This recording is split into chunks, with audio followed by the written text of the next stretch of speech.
Small porch, big impact cozy front porch makeover for real homes. Hello, and welcome back to Dream Room.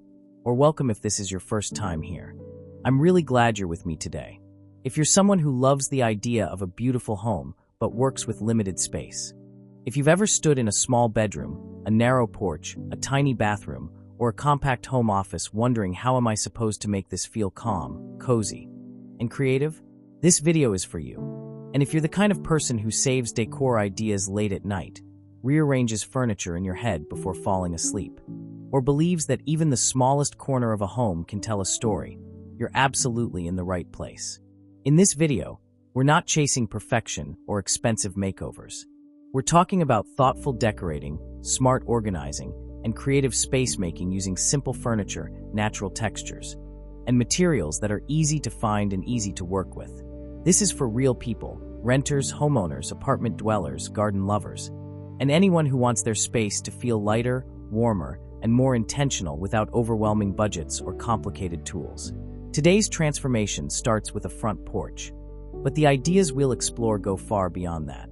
Everything you'll see can be adapted to a small patio, a balcony, a bedroom corner, a work-from-home setup, or even a quiet garden edge.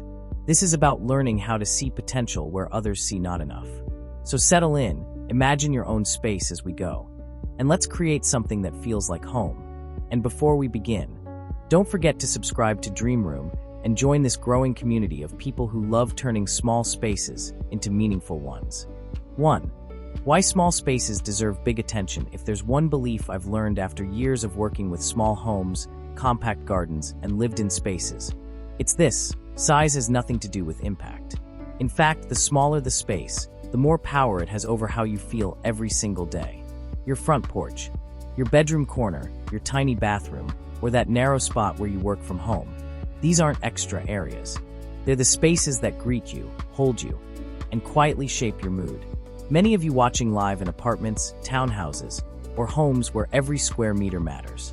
You don't have endless rooms to decorate, so each space needs to work harder.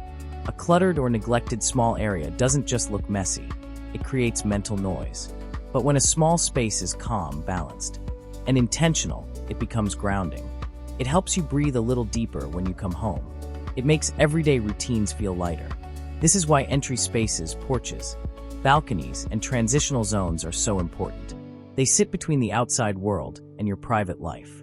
When designed thoughtfully, they help you mentally arrive at home. You don't need grand furniture or dramatic design. What you need is clarity, knowing what belongs there, what doesn't, and how to support the way you actually live.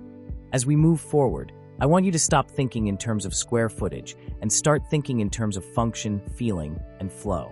Because once you understand that, even the smallest space can become one of the most powerful places in your home. Learning to see potential instead of problems, one of the biggest challenges I see with people who love decor but live in small spaces, is not a lack of ideas. It's the habit of focusing on what's wrong first. The cracked concrete, the old chair that's seen better days, the corner that never quite looks finished. If you've ever looked at your porch, bedroom, or work-from-home space and felt discouraged before you even started, you're not alone. After years of designing small gardens and compact interiors, I've learned that every space has a story already written into it. Wear and age are not enemies, they're clues. They tell you how the space has been used, what has been neglected, and what might actually need attention. A small porch with tired furniture isn't a failure. It's a blank foundation waiting for clearer intention. For many of you watching, your homes are shared spaces. Maybe you rent. Maybe you can't tear things out or invest in permanent changes. That's why learning to work with what exists is a skill worth developing. Instead of asking, what's broken, start asking, what can be supported? Cleaning, repairing, and rearranging often create more transformation than buying something new. This mindset shift is powerful. When you stop chasing perfection and start observing honestly, the pressure lifts. Suddenly, that awkward corner becomes an opportunity for texture. That worn surface becomes a backdrop for warmth. And the space stops fighting you. It starts inviting you to shape it thoughtfully. As we continue, you'll see how this way of thinking guides every decision, from furniture to plants to the smallest styling choices. 3. Designing within real-life limits. One thing I always remind my clients, and myself, is that real homes come with real limits. Limited budgets, limited time, limited energy. And for many of you watching, limited space is just one part of a much bigger picture. You might be decorating between work hours, family responsibilities, or moments of quiet late at night when you finally have time to think about your home. Designing within these limits doesn't mean settling. It means becoming intentional. In small spaces, every choice needs to earn its place. Furniture should do more than look good. It should feel light, adaptable, and supportive of daily life. A chair isn't just seating, it's a pause point. A side table isn't just decor. It's function, balance, and convenience in one. For viewers who love natural materials and simple DIY solutions, this is where creativity thrives. You don't need constant upgrades or seasonal overhauls. Instead, focus on timeless textures, wood rope, woven fibers, stone-like surfaces, elements that feel calm and grounded no matter the trend cycle. These materials age gracefully and make even affordable pieces feel thoughtful. Budget-conscious design is also about pacing. You don't have to do everything at once.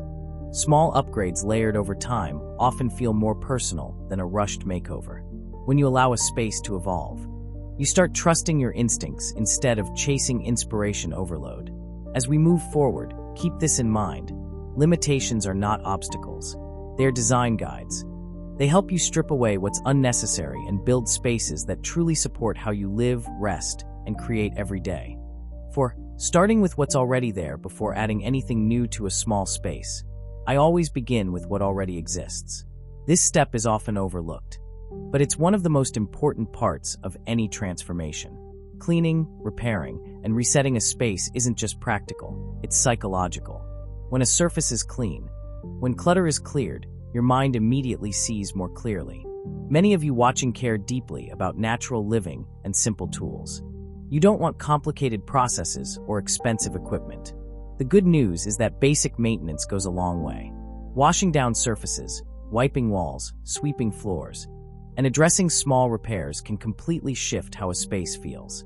Even outdoor areas like porches or small patios respond dramatically to this kind of attention. In compact spaces, damage can feel more visible: cracks, stains, uneven surfaces. But not everything needs to be hidden. Sometimes the goal is simply to prevent small problems from becoming larger ones, while allowing the space to keep its character. Repairing a crack, stabilizing a surface, or refreshing a worn area gives you a stronger foundation for everything that comes next. This step is especially important for those of you who feel overwhelmed when decorating. Starting fresh doesn't mean starting from zero. It means honoring what's already there, then gently supporting it. Once the base is clean and cared for, every new addition, furniture, plants, or decor, feels more intentional. As we move on, you'll notice how this foundation allows the design to unfold naturally, without forcing the space to become something it's not. 5. Choosing furniture that doesn't overwhelm the space. When working with small porches, bedrooms, or home offices, furniture selection is where most people accidentally go wrong. It's not because the pieces are bad, it's because they're too heavy for the space they're in. Visual weight matters just as much as physical size.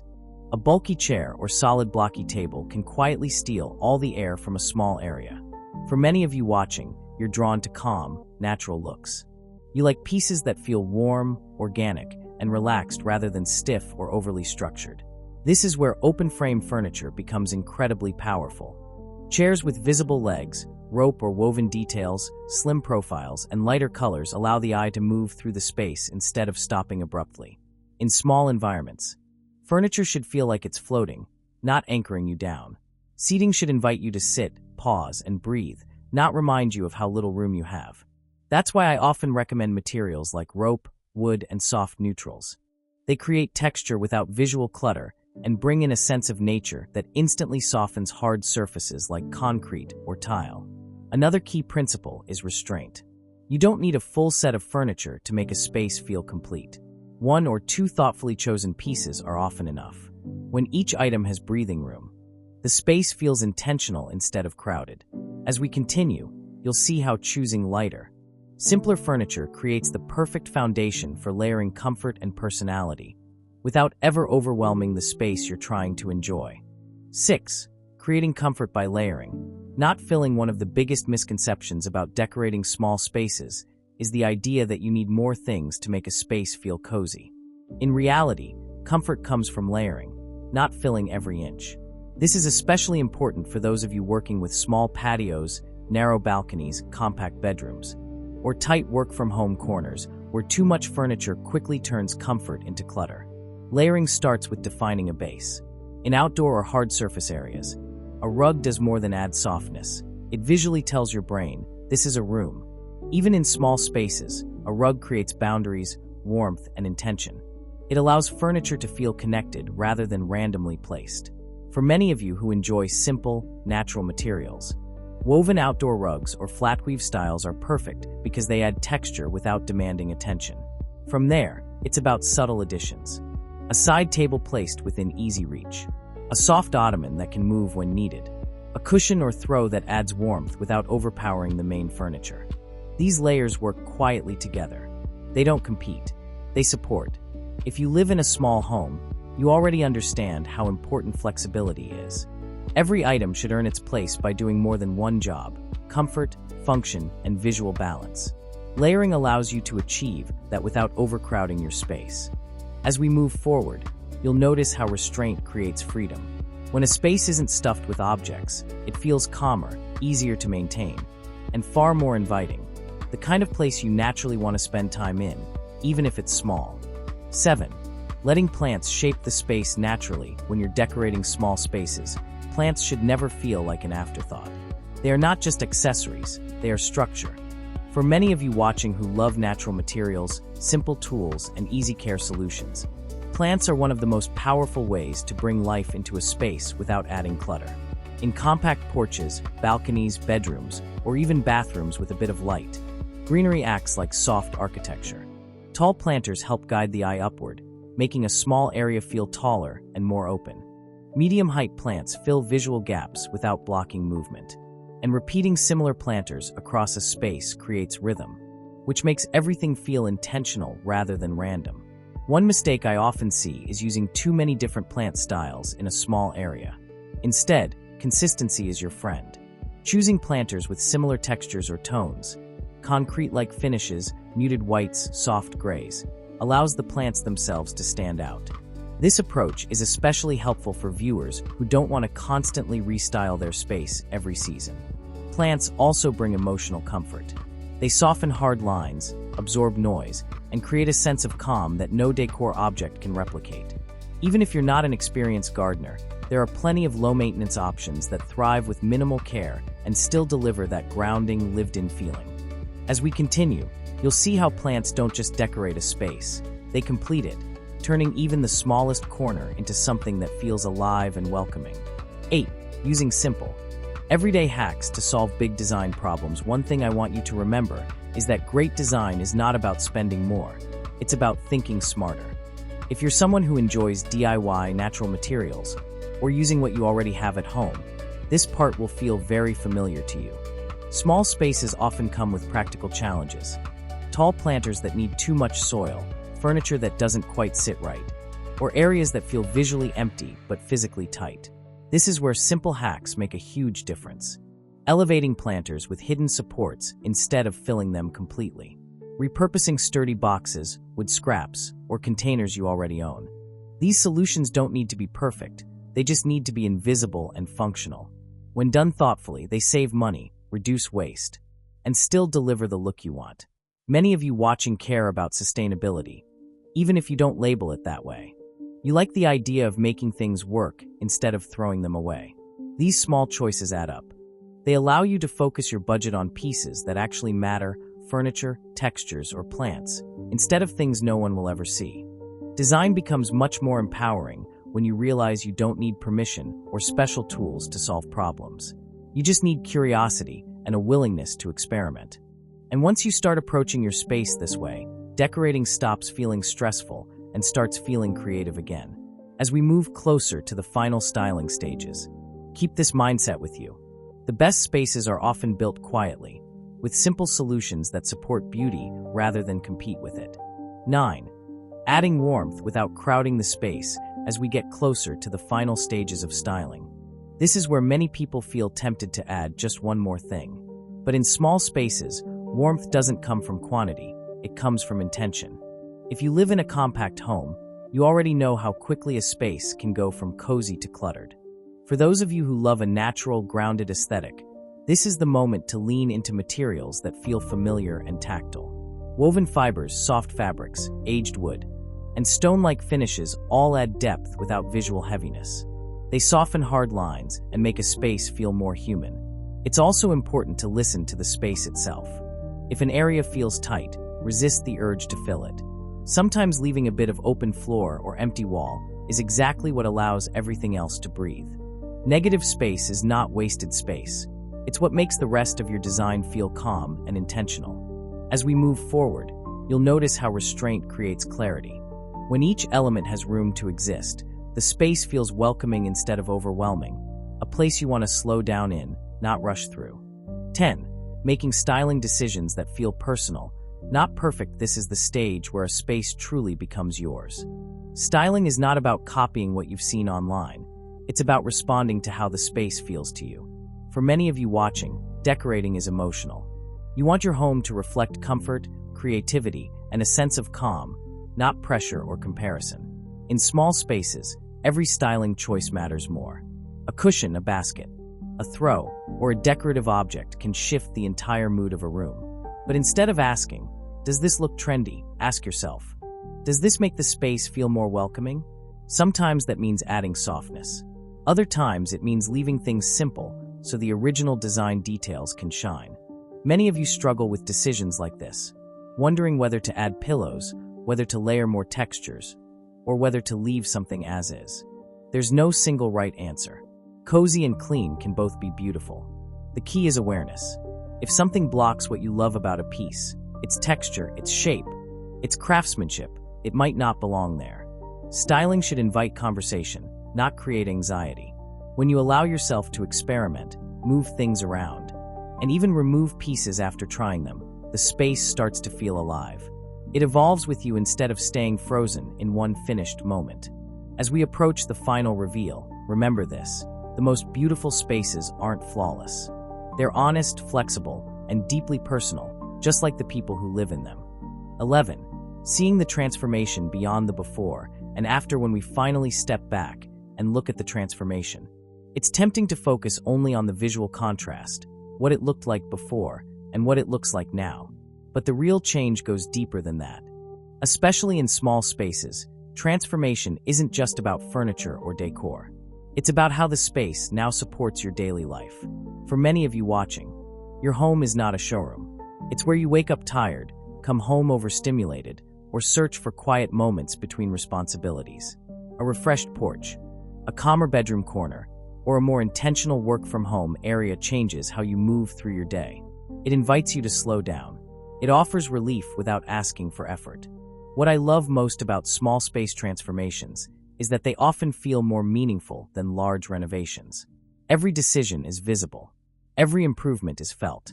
When you add plants, soften the ground with a rug, or create a simple seating area, you're not just improving curb appeal, you're creating a pause. A moment to breathe before entering the rest of your home. This is also where many viewers realize something important. You don't need dramatic change to feel proud of your space. You need alignment. When the space reflects how you want to live, calmer, more grounded, more intentional, it starts working with you instead of against you. As we move into the final section, keep this feeling in mind. Because the true success of a space isn't how it looks on camera, it's how it feels when you're living inside it. 12. Creating a home that welcomes you back. Reflection and community. As we come to the end of this journey, I want you to take a quiet moment and think about your own space. Not the one you wish you had, but the one you're living in right now. Whether it's a small porch, a bedroom corner, a tiny bathroom, a home office, or a modest garden, that space is already holding your story. It doesn't need to be bigger or more expensive to become meaningful. It simply needs care, intention, and permission to evolve. If you're someone who loves decorating but often feels overwhelmed by limitations, budget, size, time, I hope this video reminded you that creativity lives inside those limits. When you work slowly, use natural materials, repurpose what you already own, and design for real life, your home starts to feel supportive instead of demanding. Small spaces, when treated thoughtfully, can become the most comforting places we have. Now I'd love to hear from you. Which part of your home have you been wanting to transform? Is it a porch, a bedroom, a work-from-home corner, or a small garden space? Share your thoughts in the comments. Your ideas might inspire someone else in this community who's starting from the same place as you. If you enjoyed this kind of calm, practical, and creative approach to decorating, make sure to subscribe to Dream Room and follow along. New videos are coming soon, filled with real ideas for real homes, designed slowly, intentionally, and with heart.